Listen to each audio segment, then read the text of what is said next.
Olá, personas! Hoje eu vou começar uma série nova aqui no canal, uma série sobre a história do design gráfico. A ideia de criar esse canal veio, na verdade, da vontade de falar sobre esse assunto. Então, eis-me aqui para falar da história do design gráfico.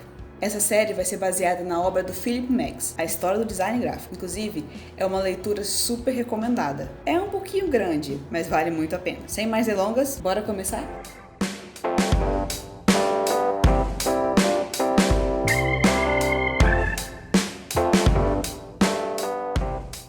A história do design começa basicamente junto com a história da comunicação visual. E a história da comunicação visual começa aproximadamente há 200 mil anos atrás, de onde relatam as primeiras escritas. Essa escrita era basicamente composta por figuras geométricas, abstratas e muito simplificadas. Com o tempo, o traço dessas figuras foi evoluindo. E já no finalzinho do período paleolítico, elas começaram a chegar bem perto do que a gente tem hoje como alfabeto. Mas a grande transformação na história da comunicação e, consequentemente, na história do design, começa lá em 3000 a.C.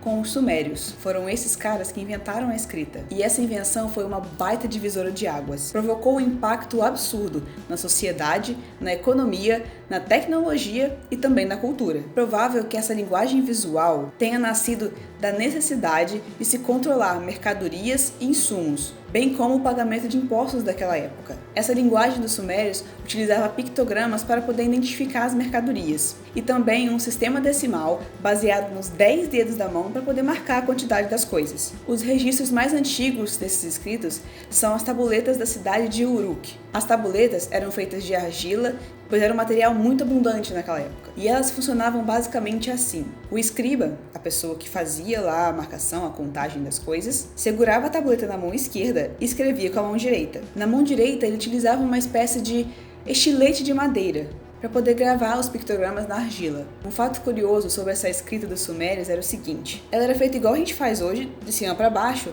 porém era feita da direita para a esquerda.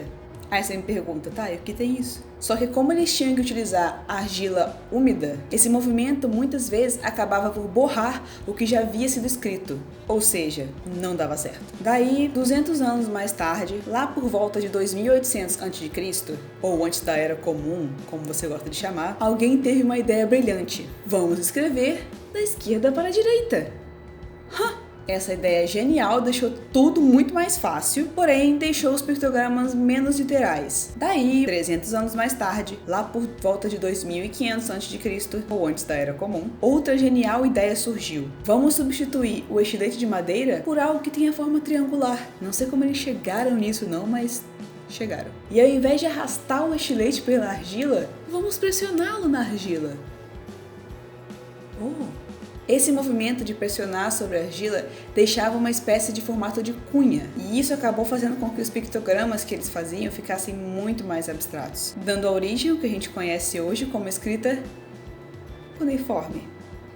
Só que esse sistema que eles inventaram era absurdamente difícil de dominar. Isso mesmo depois que eles reduziram a quantidade de caracteres para 560. 560! Me dá preguiça só de pensar. Com o impacto cultural que a escrita trouxe, veio também a propriedade privada e a evolução das artes e ofícios. Ou seja, as pessoas precisavam de um modo de dizer que eram donas de certas coisas, ou que tinham produzido certa coisa. Os artistas precisavam deixar a sua marca no produto que produziam.